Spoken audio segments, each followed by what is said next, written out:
Testing.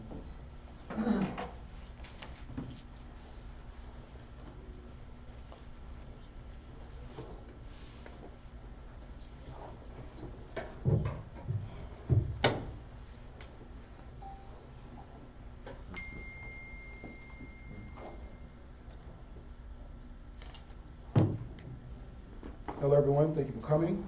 Today we have statements from Hussein Adams, Chief Executive of the Muslims of America, and Tahara H. Clark, Legal Counsel for the Muslims of America. The spelling of Hussein Adams' name is H-U-S-S-E-I-N. Last name, Adams, A-D-A-M-S. Tahara H. Clark, spelling of her name is T-H-A-R-A A-H-I-R-A-H, middle initial, H, last name, C-L-A-R-K.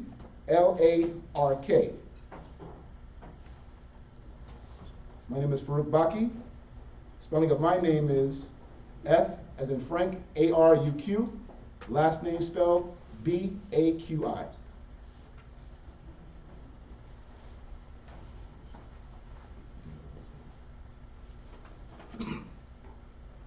Opening statement by Hussein Adams.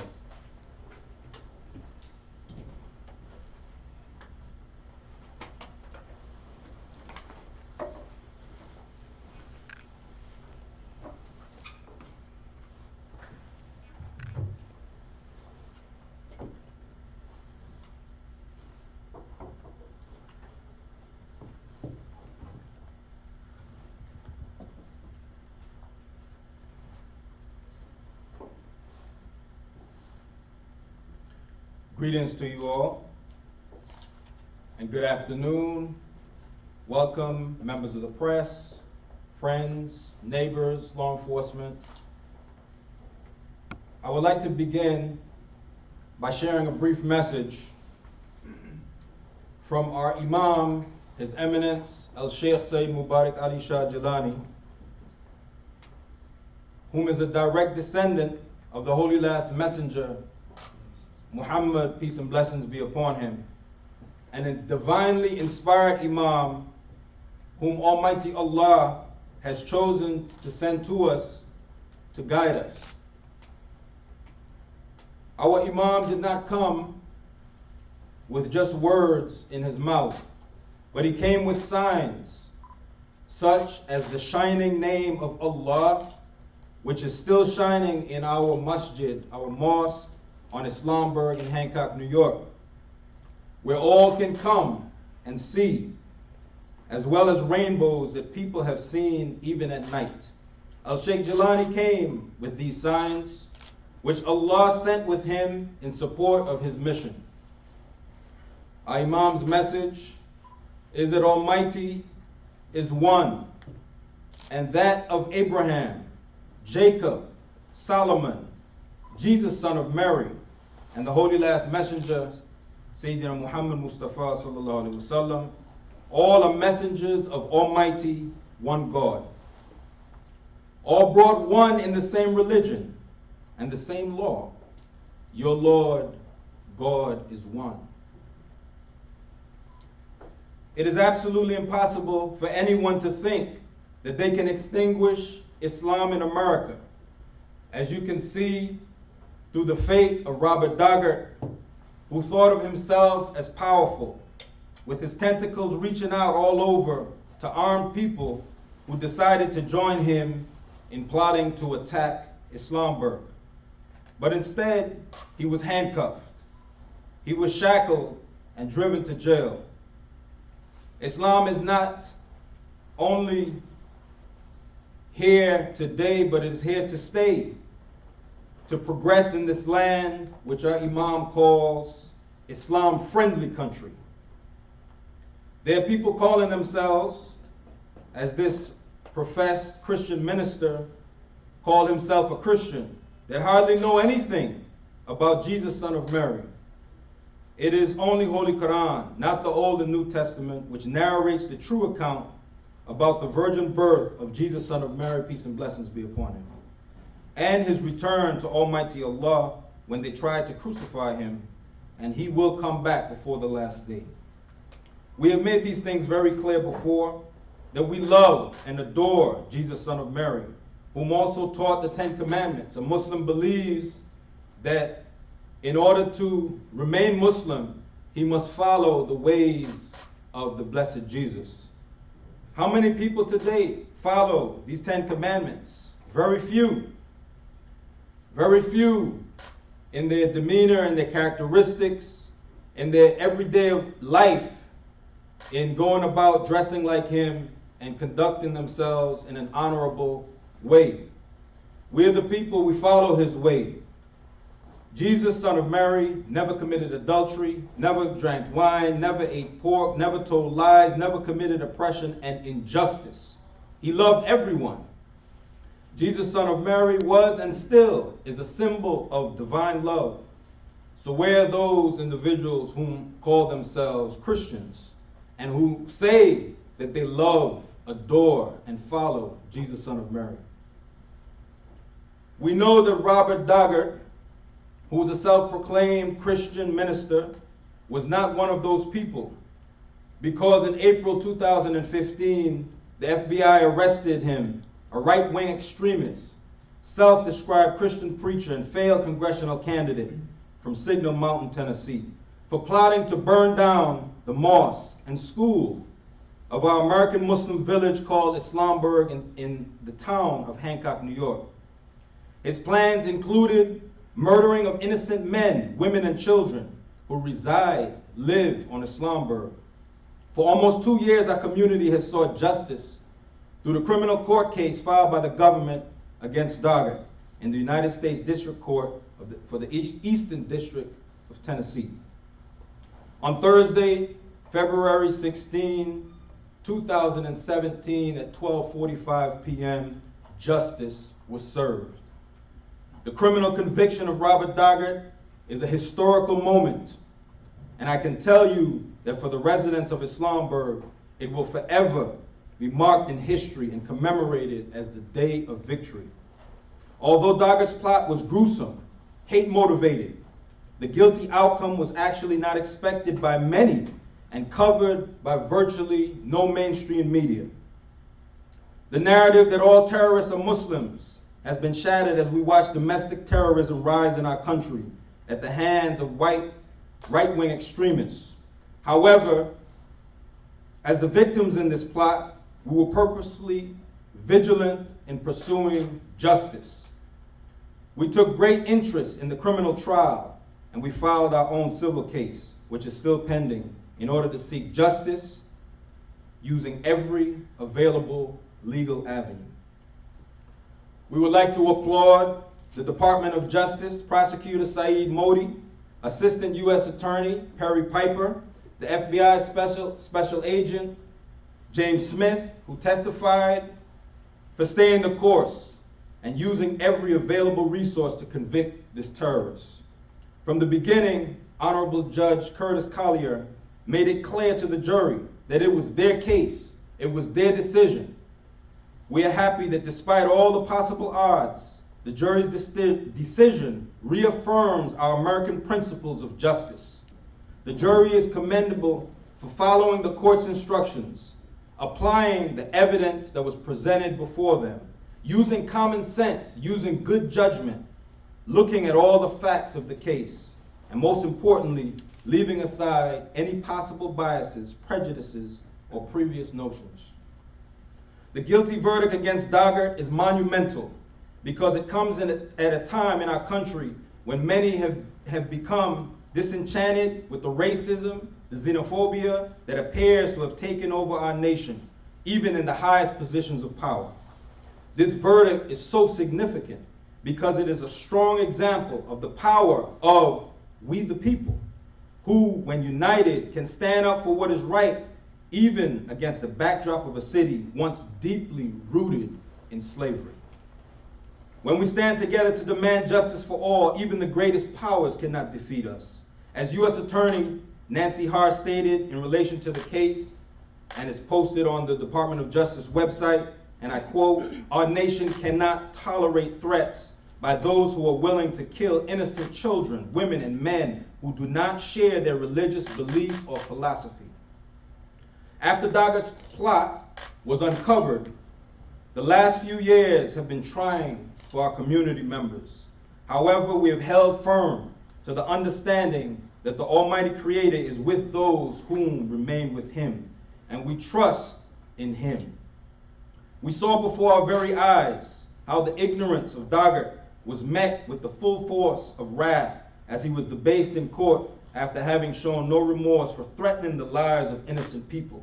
Doggett spent the last few years free on house arrest, but now he is appropriately confined to jail as he awaits sentencing. I'd like to note also that during this trial, members from Islamburg from our other communities in Dover, Tennessee, in South Carolina, in Georgia, filled the courthouse every day for 2 weeks until the final verdict was read. So the question arises, where was Daggett radicalized? We may never completely know, but what we do know is that during the trial, the defense stated that Daggett became inspired to plan his attack on the peaceful American Muslim village of Islamburg after watching the false propaganda continuously spread about our community by Fox News Network and other disreputable outlets. For over a decade, the Muslims of America have been dealing with inflammatory and baseless lies about our rural communities serving as terrorist camps. The facts and reality of Islamburg are that it was founded by a spiritual guide, our Imam, His Eminence, Al-Sheikh Sayyid Mubarak Ali Shah Jilani, who has been maligned over and over again, mischaracterized, demonized by Islamophobes, even after being exonerated by the U.S. State Department. Al-Sheikh Jilani has a proven record of humanitarianism, going back over 3 decades when he urged African American Muslims to move out of the inner cities to have peaceful and enriched lives on rural properties throughout the nation where we could not only practice our religion in peace, but we could also establish and build up our communities as positive, contributing citizens, whom today I will say that have become professionals, doctors, lawyers, engineers in this community and society, and also in the law enforcement. We warned over and over again that the incessant false propaganda, if left unchecked, would lead to disaster, as unsuspecting Americans fall prey to fake news from uncredible sources.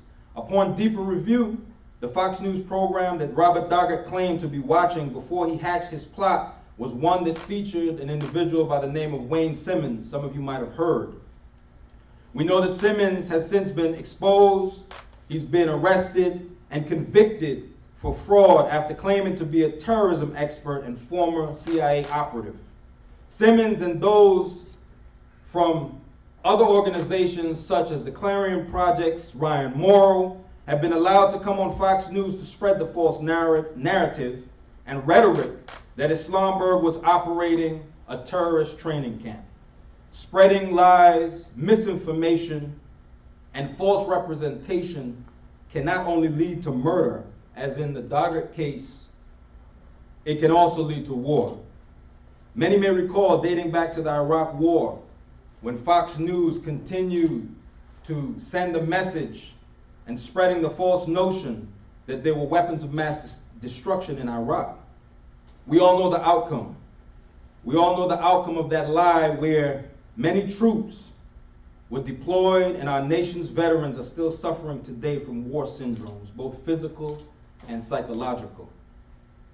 We are grateful. Today we are here because we are grateful. We are grateful to our country, the United States of America, a country in where our religious freedoms and religious rights are protected under the Constitution. We look and use the example of countries like Saudi Arabia, where Wahhabism is prevalent and practiced and followed so strongly that you cannot even build a mosque. You cannot practice true Islam openly. That is not Islam. That is a purposeful distortion of Islam, a totally different ideology. And if you want further information on that, you can look and read in the book Confessions of a British Spy by Humphrey. This ideology, Wahhabism, has victimized millions by pretending to be Islam, when in actuality it is a direct opposition to a Muslim's way of life. American Muslims have not committed acts of terrorism against this country or elsewhere. American Muslims love the United States of America because here American values offer more fundamental rights and freedoms to practice our religion, al-Islam, when in actuality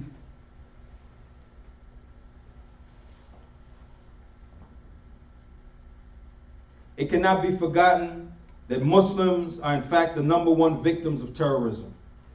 The blame for such chaos lies with those who are working to bring about a clash between Muslims and Christians, such as was the plan of Robert Daggett, his ultimate goal, which he explicitly stated on the radio days before his arrest.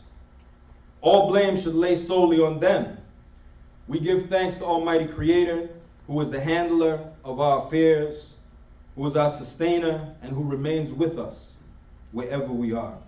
He knows our struggle in this case against bigotry and hate. He hears us, he helps us. There are many people suffering right now at the hands of hate in this country. But the Almighty Creator has said he will put the believers through test and trial. But it is so that they may remain firm and remain steadfast. The climate in America today is test and trial. However, we must all remain united against the evils that are choosing to divide us for their own gain. The Muslims of America Incorporated will keep moving forward. We will not sit idle, and we will not allow anyone to take away our civil, human, or constitutional rights. Our humanitarian efforts will continue here in this country and around the world. We'll remain vigilant in working with all our interfaith partners, for we have a solid foundation of common ground that binds us all. American Muslims have neither complained against the government nor have any reason to do so or to do any wrong towards their country and the land that they were raised and the people of their own. We want to thank the local, state, and federal law enforcement who, when presented with the threat, responded. And the New York State Police, in particular, who was active 24/7 around the clock in, patrols, giving us patrols and security for our community. Thank you all to our neighbors. Thank you all of our friends, our co-workers, students, our interfaith partners who have stood and continue to stand with us against Islamophobia. Muslims, Christians, and Jews, all together.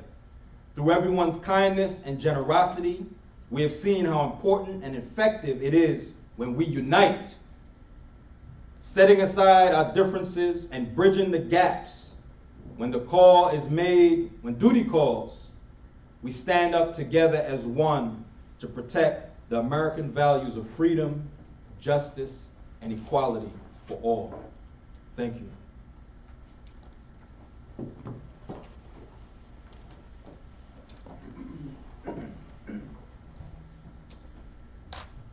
With a statement also about the trial is legal counsel for the Muslims of America, Tahira H. Clark.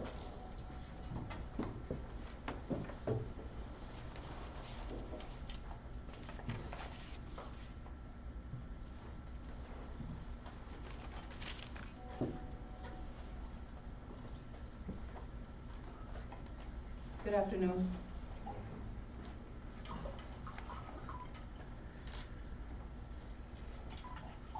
Less than a week has passed since Robert Daggett was found guilty on all counts for his terrorist plot against American Muslims and a community of Islamburg, New York.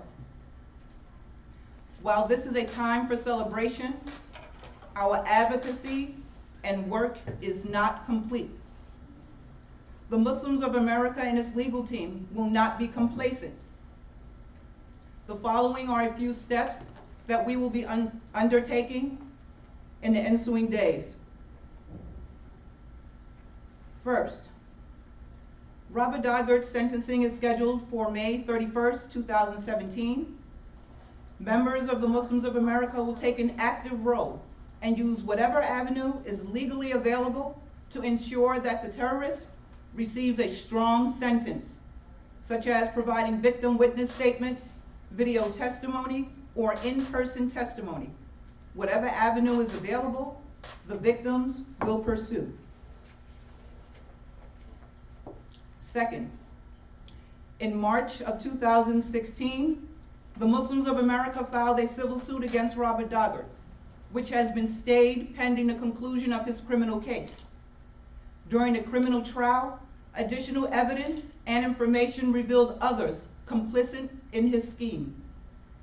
We will move to lift the stay as soon as possible and pursue any viable leads regarding additional defendants that may be added to our suit.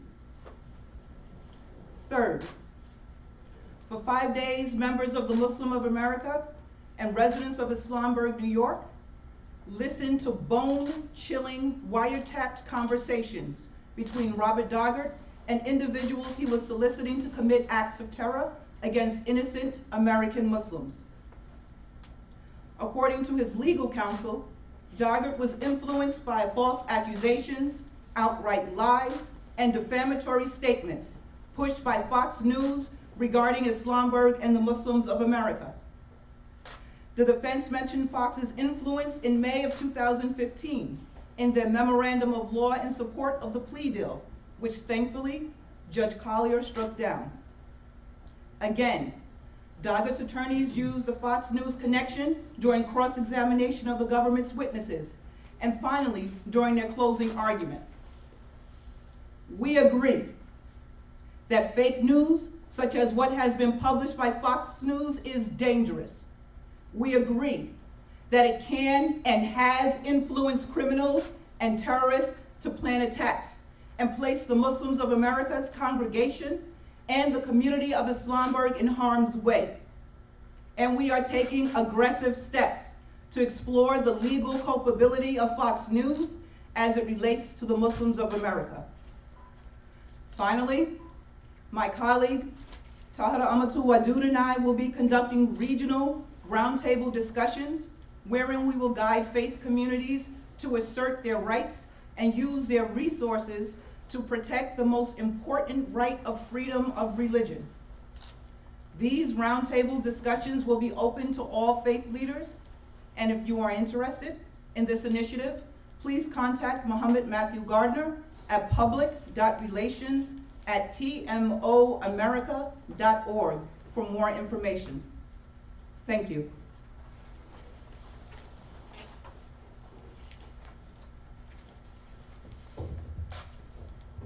That is it for our statements. I would like to ask those who have questions if you can state your name and the station that you are representing.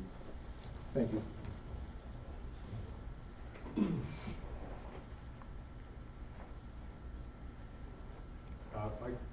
Mike Tanzini from News Channel 34, ABC, NBC. My question is for either one of you. During the trial, just a couple hours before the verdict had been reached, it looked like the jury hadn't come to an agreement.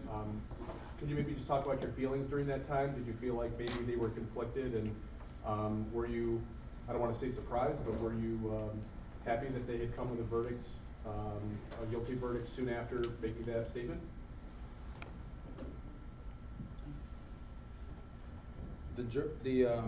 At that time when it seemed as though things were deadlocked, before that, we would like to thank the jury, who were very courageous in, Judge Collier made clear,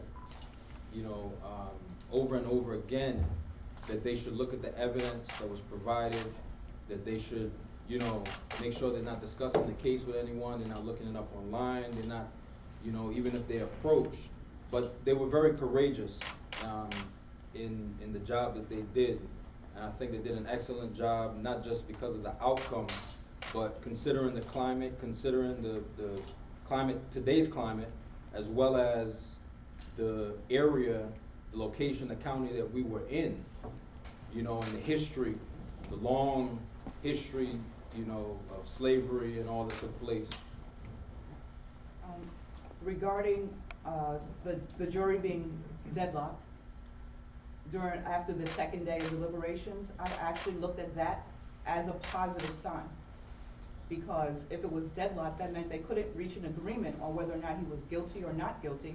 And it also indicated that there were those amongst the jury who felt that he was guilty of the crime. for you from Time Warner Cable News. As you mentioned, people from Islamabad as well as the Muslims of America were at the trial every day, filling the room. What was it like for you and some of the people there hearing this testimony, hearing these wiretaps, just the whole experience of being at the trial? What was that like for you? I think it was impactful. It was very, very impactful.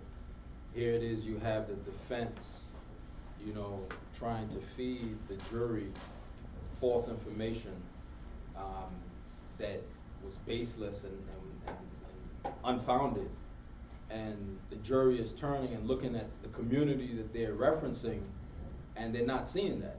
You know, so I think that had an impact in the courtroom. You know, we were there. We were there to represent our community, but also to represent those, you know, those that are also oppressed in this country, and minorities in this country that are oppressed. And Yes, we were there to offer support to the community of Islamabad and all Muslims in the United States and worldwide, and we were also there to support the prosecution, who did an unbelievable job in prosecuting this case. And they were very open and, you know, remained in contact with us throughout the 5 days of the trial and even during deliberations to keep us up to rest in terms of what was going on. It was very difficult to sit through 5 days of the audio transcripts to listen to this terrorist and his co-conspirators plot this horrific crime against innocent people.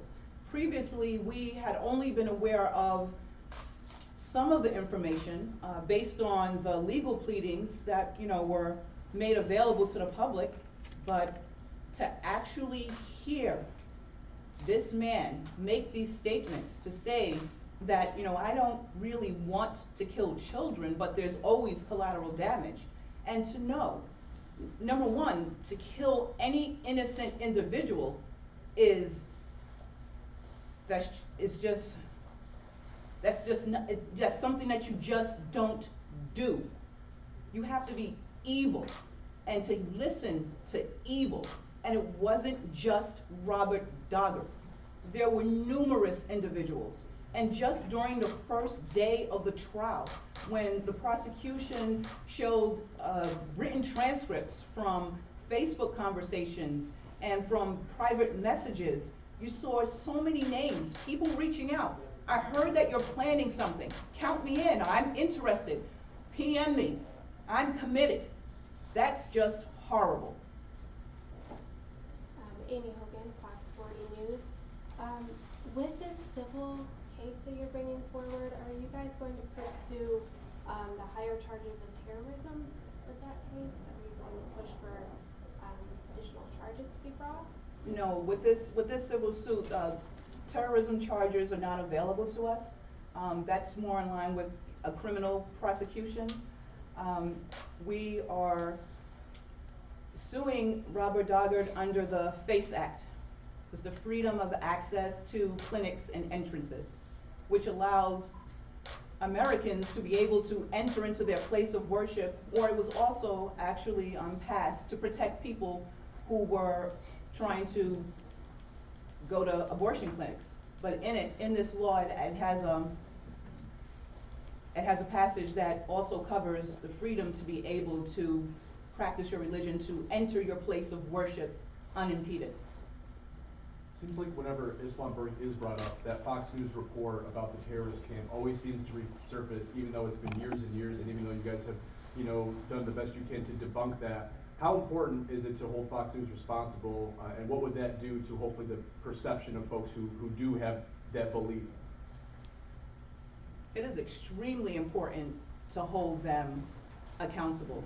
And just in this political climate and events that occurred leading up to the election and even afterwards, everybody is now quite focused on fake news. But the Muslims of America has been dealing with the issue of fake news for over a decade. And as is evidenced from the Robert Daugherty case, you cannot take it lightly. because it can put innocent lives at stake. So yes, it definitely needs to be addressed. It needs to be addressed now, and more people need to stand up against these false accusations, and more Americans need to say enough is enough. Brett Jaspers, WSKG. So what kind of legal argument or what kind of law could you sue Fox News under, or what kind of,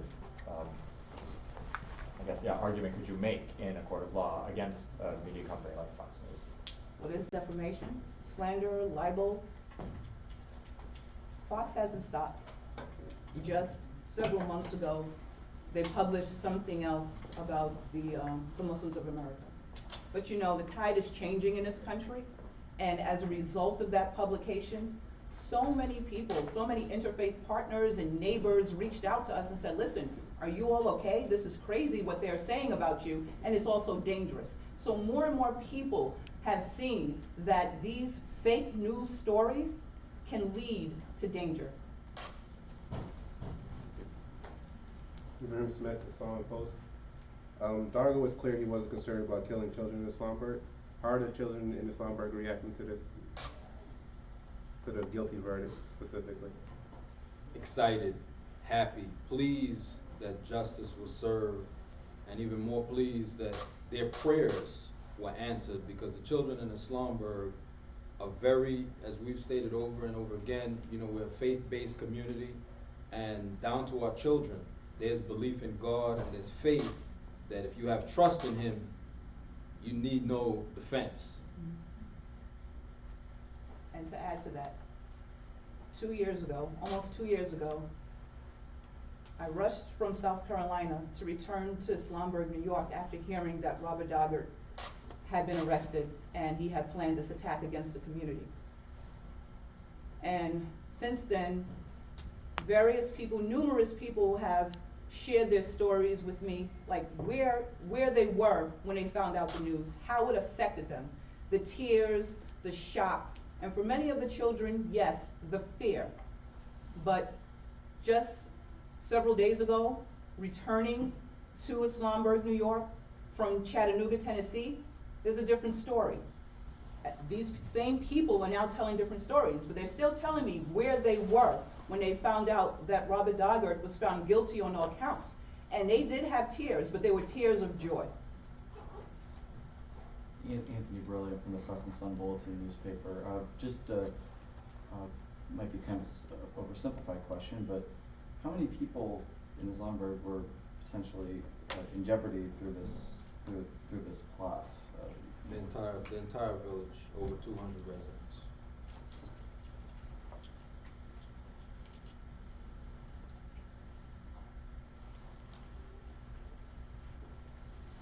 I know it was said already, but could each of you say and spell your name one more time? Just so we have Hussein it? Adams, HUSSEIN ADAMS. Tahira H. Clark, TAHIRAH, middle initial H, Clark, CLARK.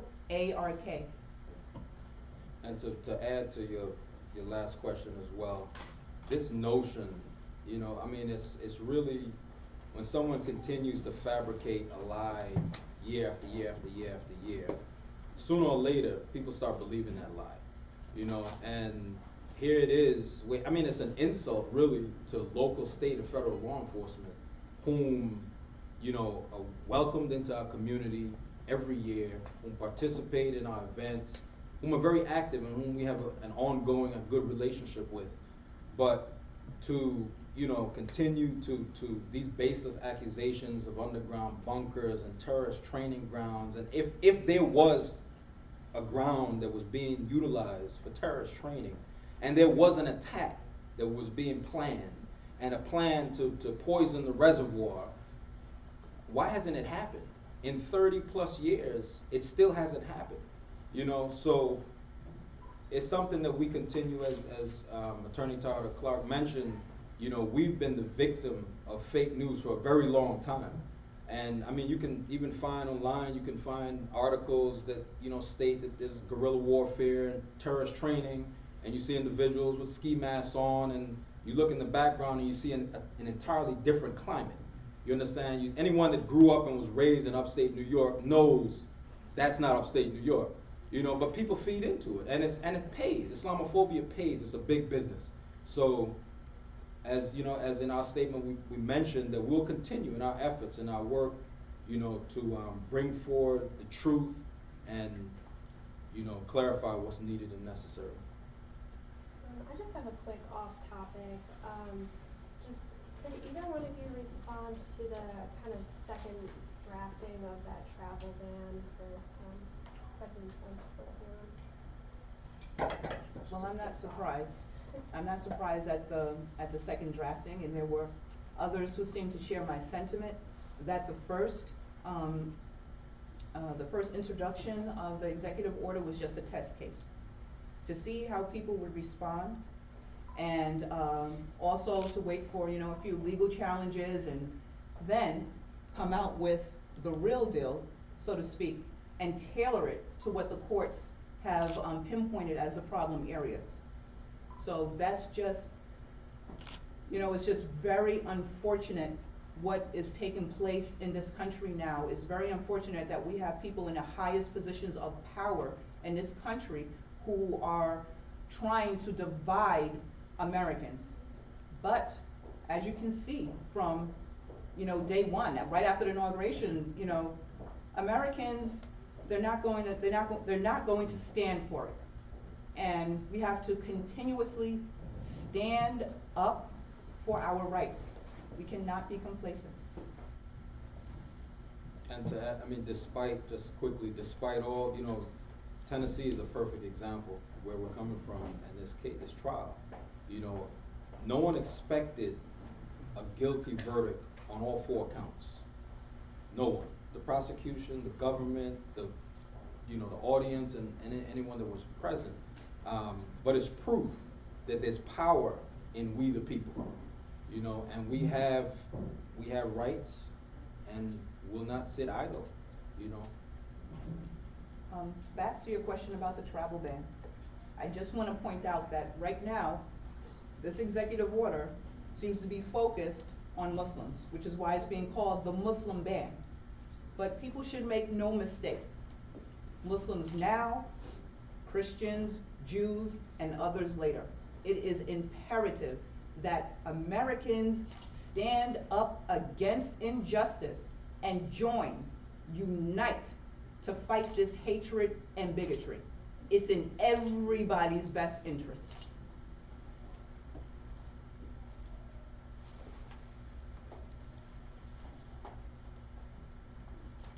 Thank you very much. Have a good day. Thank you, everyone. Enjoy the rest of your day.